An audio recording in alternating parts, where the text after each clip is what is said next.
मनमोहन, मन को मोह लेते हैं, छोड़ के कैसे जाएंगे। अक्रूर से कहती हैं गोपिकाएं, तुम्हारा नाम अक्रूर नहीं, तुम्हारा नाम क्रूर होना चाहिए। क्रूर माने निर्दयी और अक्रूर माने जो निर्दयी ना हो। हमारे प्रियतम को ले जाने के लिए आए हो। पहले मुख चंद दिखा करके अब हाय वियोग बढ़ाया क्यों, गर मन में प्रेम नहीं रखते तो मनमोहन नाम रखाया है क्यों।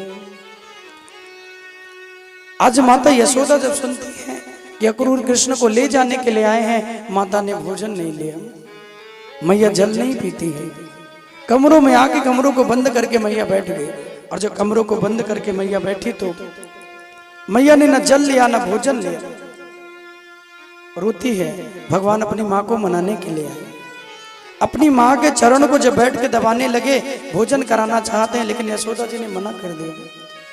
बोले लाला तू मुझे छोड़ के चला जाएगा। भगवान कहते हैं माँ सिर्फ 2 दिन की बात है, आज और कल, परसों मैं आ जाऊंगा। परसों की घनश्याम हमसे कह गए और बीत गए बरसों बिलखते रह गए।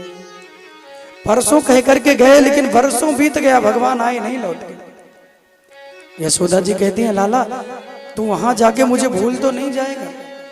और मैंने सुना कि मथुरा में तेरी एक और माँ रहती हैं जिनका नाम है देवकी, कहीं देवकी को पाके तू अपनी इस बूढ़ी माँ को भूल तो नहीं जाएगा। मथुरा में भी रह के लाला कभी कभी मुझसे मिलते आते रहना। भगवान रोते हुए कहते माँ सिर्फ 2 दिन, आ जाऊंगा। यशोदा जी कहते हैं लाला नदियों के किनारे अनेक वृक्ष होते हैं, रात्रि भर के लिए अनेक पंछी आते हैं, वहां पे अपना बसेरा बनाते हैं, वहां पे रहते हैं, लेकिन जब दिन होता है तो उन पेड़ों को छोड़ के वो चले जाते हैं। फिर वो रात्रि में आते हैं, फिर वो चले जाते हैं।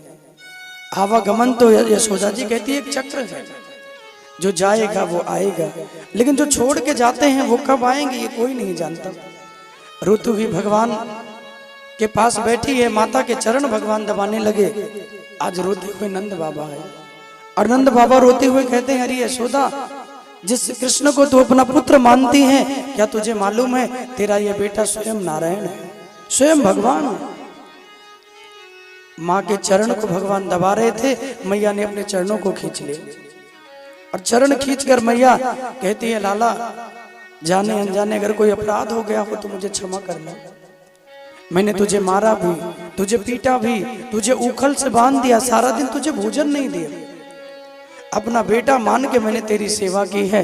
आज पता चला कि तू ईश्वर है, ईश्वर की सेवा अलग होती है, लेकिन मैंने अपने ममता में, अपने पुत्र के प्रेम में तुझे ऐसा प्रेम किया। भगवान रोते हुए यशोदा जी को हृदय से लगाते हैं, हृदय से लगा के भगवान कहते हैं माँ तू मेरी जननी है, और दुनिया में पैदा करने वाली से ज्यादा जो माँ बच्चे का पालन करती है उस माँ का नाम अधिक दुनिया में लिया जाता है। पालन करने वाली माँ जन्म देने वाली माँ से बड़ी होती है। देवकी माँ ने मुझे प्रकट किया, मुझे जन्म दिया है, लेकिन आपने मेरा पालन किया है, मैं आपको कैसे छोड़ सकता हूँ, कभी भूलूंगा नहीं। माँ के उपकारों को जो भूल जाए जीवन नहीं ये नरक है उसका।